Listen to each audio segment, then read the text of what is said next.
এই আয়োজনে আমাদের সম্মানিত উপদেষ্টা সাবেক প্রেসিডেন্ট কে এম শহীদুল্লাহ সাহেব উনি এমডিকে অবস্থান করছেন। গতকালকে আমার সাথে কথা হয়েছে।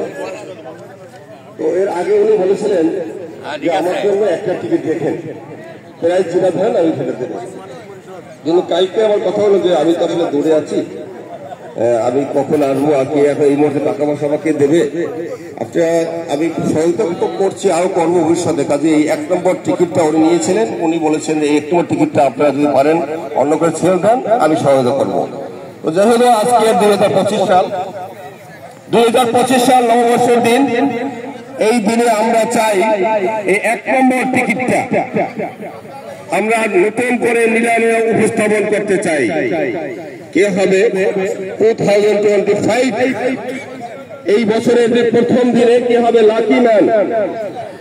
সে হবে রমনা উষা সংঘের সবচেয়ে বড় লাকি ম্যান।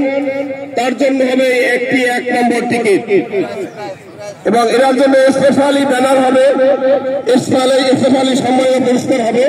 আমরা চাচ্ছি 2025 সালকে স্মরণীয় করার জন্য, রাখার জন্য আমরা 1 নম্বর টিকিটটিকে আমরা নতুন নিলামে উপস্থাপন করছি।